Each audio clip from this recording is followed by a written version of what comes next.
Your top stories this evening, sponsored by Courts Bringing Value Home.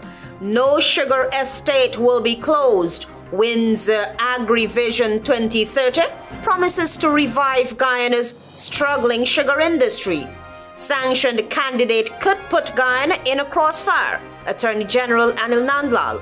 GCCI extends invitation to political parties to critically analyze manifestos, and the 1823 movement objects to the state erecting pavilions on parade ground. HGP Nightly News begins now.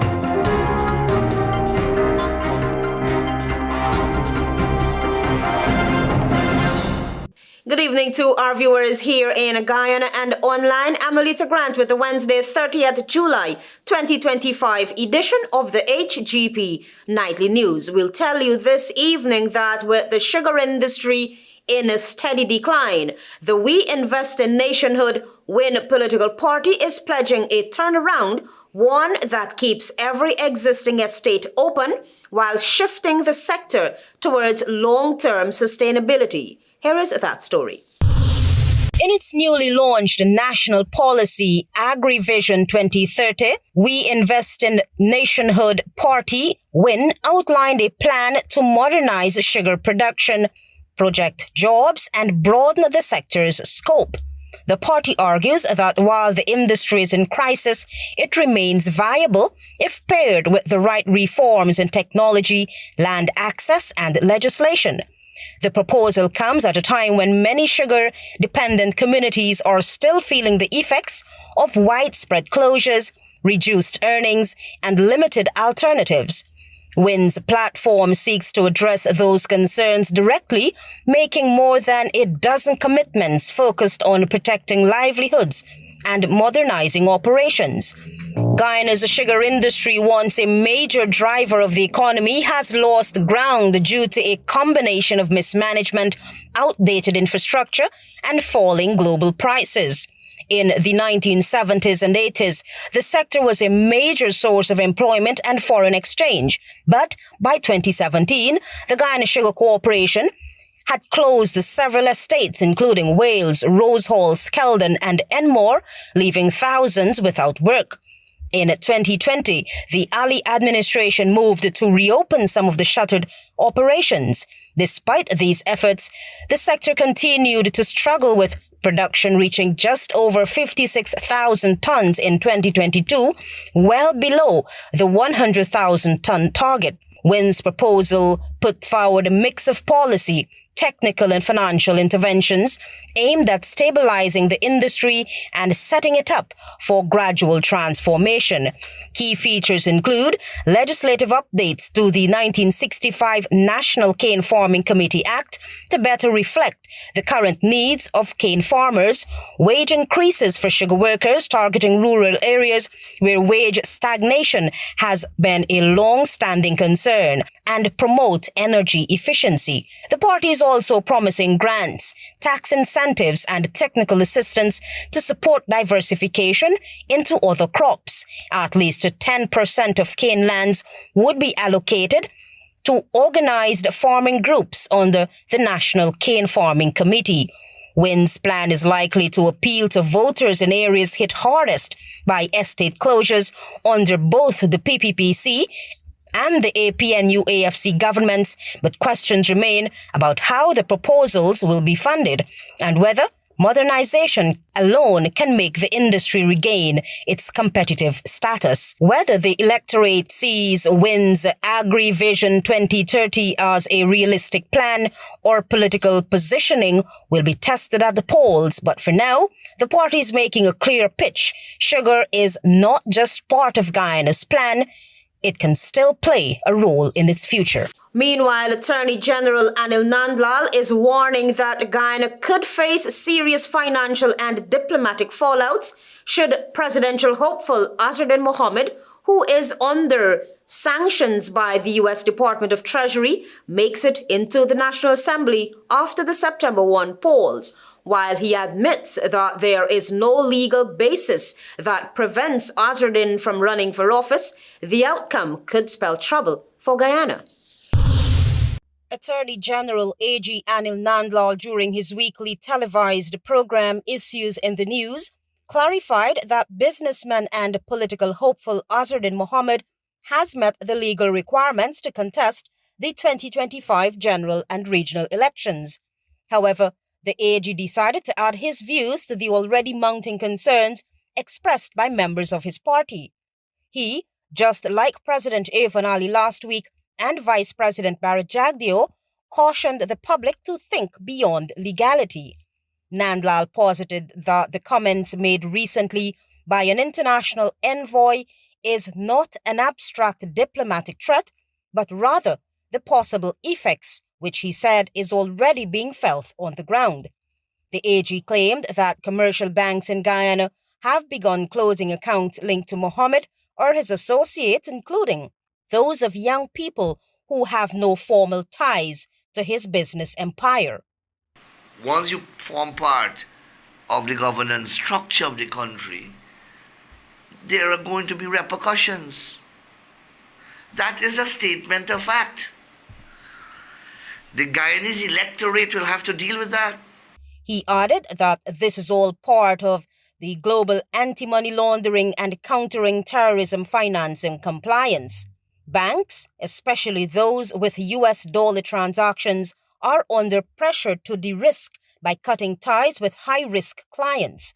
That financial isolation, NANDLALL argues, could escalate if Mohammed enters parliament. Among the repercussions are not only, first of all, American businesses. Well, if they deal with the sanctioned individuals, they can also be sanctioned. Mohammed, whose businesses stretch from gold trading to construction, remains popular and highly favored in communities across Guyana due to his philanthropic donations and high-profile public image. But NANDLALL's message is clear. This is not a popularity contest. It's a matter of national security and financial integrity. Kathy Smith, the newly elected president of the Georgetown Chamber of Commerce and Industry, has extended an open invitation to political parties to hold discussions on their respective manifestos. The main objective is to critically analyze policies that may be beneficial to the business consortium over the next 5 years. Nightly News' Antonio Day spoke with the Commission's first female president and filed this report. We have some areas that we would like to see in the manifesto that we want to ensure that businesses can benefit in the next 5 years. That was Kathy Smith, president of the Georgetown Chamber of Commerce and Industry, during an exclusive interview with Nightly News. The organization's first female president said the aim of this engagement is to allow the GCCI and political parties to critically analyze their respective policies so it can be beneficial to the business consortium. Smith underscored the importance of sustaining the business climate after elections, irrespective of which government is elected to office in September. Because what we have been observing is unprecedented growth and development in our economy, and we want to see that continue. As Guyanese prepare to exercise their democratic right on September 1, Smith is optimistic that all systems will be in place to deliver credible and transparent results so that the country can continue on its developmental trajectory. She related to Nightly News that GCCI is seeking accreditation from the Ghana Elections Commission for its personnel to be part of the local observers team. Meanwhile, the GCCI president said that the chamber has so far engaged 2 major political parties on the electoral process. The invitation was further extended to other contesting political parties. Reach with political parties, we have already done so with 2 major political parties. All contestant political parties, if they have an interest in meeting with the GCCI, we are willing to meet with them. I am Antonio Day reporting for the HGP Nightly News. More news after the break. Stay with us.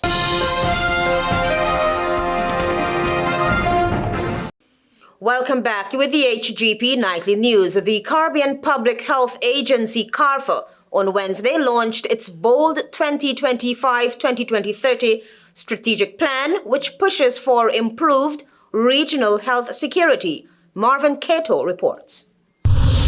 The Caribbean Public Health Agency, CARPHA, on Wednesday launched its 2025-2030 strategic plan, which was formulated through a highly consultative and participatory process from member states, regional and international development partners. The launch was hosted at the Pexas Suites and Corporate Center. According to CARPHA's new Executive Director, Dr. Lisa Indar, this 5-year strategy seeks to pave the way for improved collaboration and ordination in a supervisory role that enhance national capacities to deliver public health goods and services. So today is not just about launching a plan. It is about renewing our collective determination, not only to recover from the crisis of the past, but to build stronger, smarter, more resilient systems that can withstand the challenges of tomorrow. Dr. Indar, in sharing key aspects of the strategy, pointed out that it will be a living blueprint that outlines how CARPHA will continue to support member states through delivery of technical interventions, improved efficiency in the use of resources, deliver value for money, particularly in a climate where resources are diverted to areas most needed, all in an effort to strengthen the region's health security. This plan is bold in its ambition, but is also cognizant about the realities we face. We know that the region is operating in a complex fiscal and geopolitical environment, and health systems remain under strain. Resources are limited. Climate and economic vulnerabilities persist.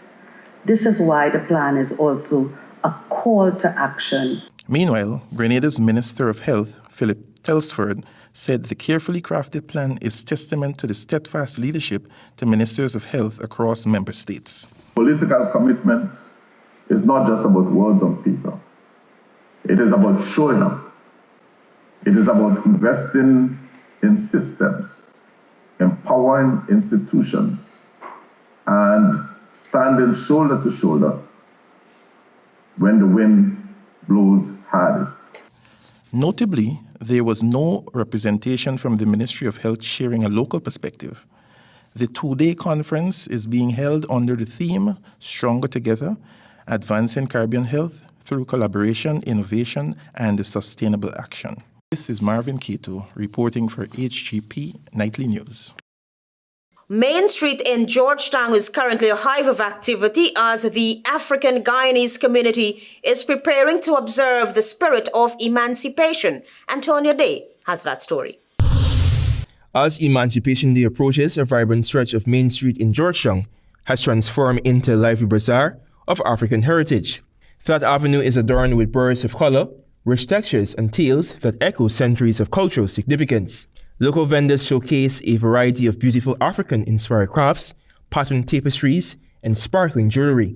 Traditional clothing, resplendent in bold designs, hangs proudly, each piece telling a story of resilience and pride. This celebration of Guyana's profound cultural legacy is an invited feast for the senses, drawing everyone into the essence of the nation's history and identity.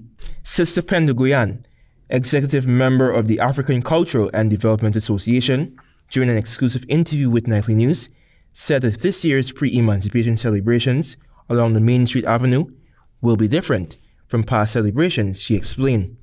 This year we've decided to have an entire segment with all the food, so we call it a food mart. Here they can come and get all their foods, their cook-up, their metem. Sister Guyan noted that the food court features an array of West African delicacies, such as jollof rice and igusu soup. Due to last year's large turnout of vendors and to avoid clusters and chaos, the AGDA representative said more spaces had to be rented. We rented from church all the way to middle, so that way we are able to accommodate more vendors. However, Guyan is disappointed at the lack of support from the government, given the fact that Main Street is a crowded area and requires enhanced security. She also bemoaned the lack of toilet facilities and disposable receptacles. Toilets out here, there's no security. These vendors can't leave their tents up just for this period of time. We're here for 2 weeks, sometimes 2.5, and they have to dismantle every single night. The ALETHEA representative is adamant that since Emancipation is an annual observance, there should have been great support, particularly from the Ministry of Culture, Youth and Sports. She reasons that the Main Street Bazaar presents the opportunity for culture display and a sense of Afrocentrism, and the relevant authorities should have been excited by such initiatives. 2025 marks 191 years since the abolition of slavery, with the Slavery Abolition Act of 1833, which came into effect on August 1, 1834. This act legally freed more than 750,000 enslaved persons in the British West Indies. Antonio De reporting for the HGP Nightly News. Thanks, Antonio. More news on the other side of this break. Stay with us. Welcome back. You're with the HGP Nightly News. Government's plan to build pavilions and other structures at the parade ground in Georgetown, the location of the 1823 Demerara Revolt Memorial, has drawn harsh criticism from the Coalition for the 1823 monument. The movement views this as a desecration of the site's historical value. Antonia Day is following that story. The government, through the Ministry of Culture, Youth and Sport, has begun construction of 2 pavilions and other structures near the memorial site, where coalition members recently picketed. Yes, sir.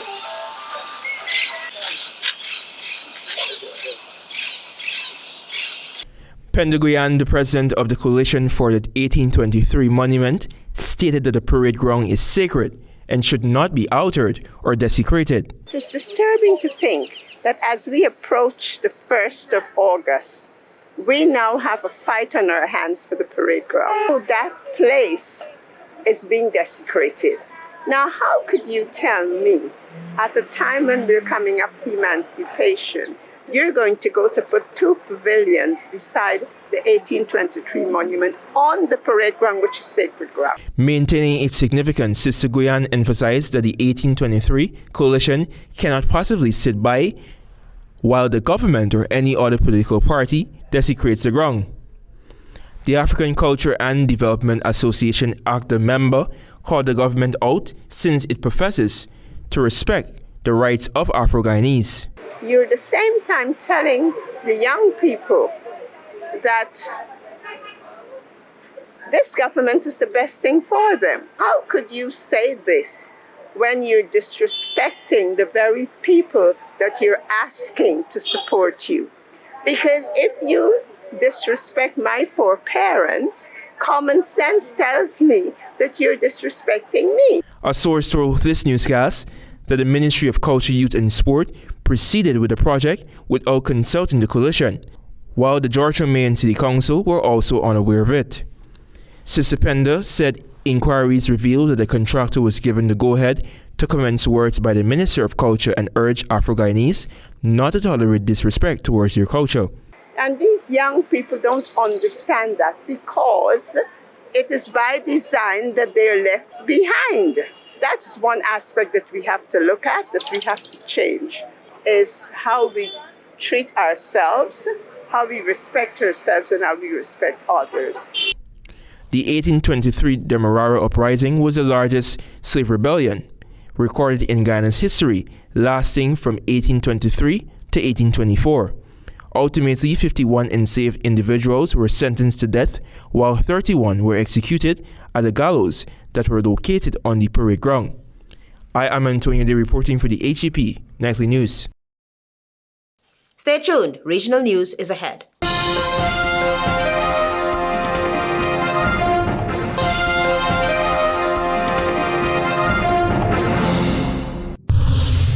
Good evening and welcome to Wednesday's edition of the Regional News. I am Antonio D. We begin with news in Trinidad and Tobago. A High Court judge has dismissed attorney C.J. Williams' application to stop the use of blindfolds during attorney-client visits at Teteron Barracks Detention Facility. Justice Westman James ruled that the blindfolds were reasonable due to security concerns. Williams represents inmate Earl Richards, charged with the 2014 murder of Senior Counsel Dana Sitahal, who is being held under the state of emergency regulations. Justice James ruled that the request for a blindfold while moving through the site did not constitute a breach of rights and was not unreasonable under the circumstances. Attorney Renuka Rambajan stated that the prison facility continues to allow in-person visits while also offering virtual meetings to address concerns. Following a recent visit, Williams announced he would contact Criminal Bar Association head Israel Khan and Law Association President Lynette Sibaram Sweet regarding breaches of attorney-client privilege. He faced multiple conditions before meeting his client, including a ban on electronics and permission to use only pen and paper. However, he found the demand to be blindfolded for national security reasons excessive. Despite his claustrophobia, he reluctantly agreed but was unsettled by the presence of 5 masked men in tactical gear during the meeting. Aaron Lewis instructed Williams for Richards. Ian Benjamin, senior counsel, appeared for the Commissioner of Prisons, while Jared Jagru appeared with Ramlagan, senior counsel for Attorney General. Williams said on Tuesday that he disagreed with the judgment.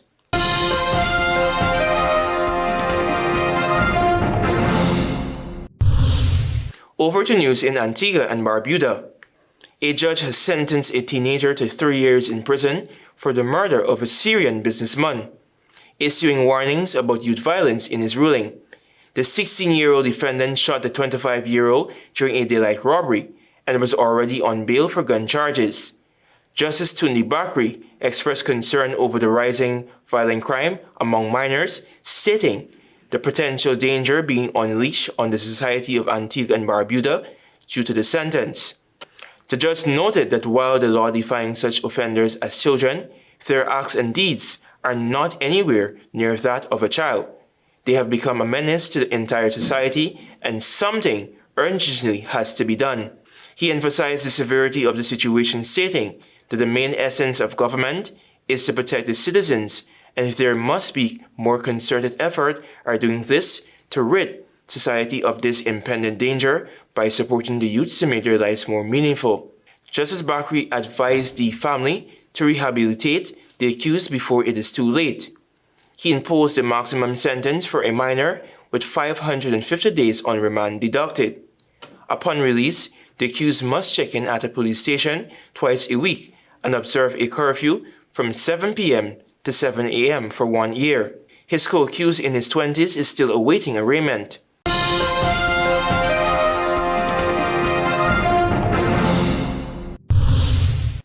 And finally, with some news in the international diaspora. President Donald Trump announced on Wednesday that the United States will impose a 25% tariff on goods imported from India starting August 1. He also mentioned an unspecified penalty for India on that date, but no provided details. In a Truth Social post, Trump criticized India for having high tariffs and strict trade barriers, noting that while India is a friend, trade has been limited. He pointed out India's military purchases from Russia and its significant energy ties with the country, especially amid the ongoing conflict in Ukraine. India's Commerce Ministry did not respond to requests for comment, and Trump's decision undermines hopes for a limited trade agreement that has been under negotiation for months. Thank you for watching. I'm Antonio Day. Goodbye for now.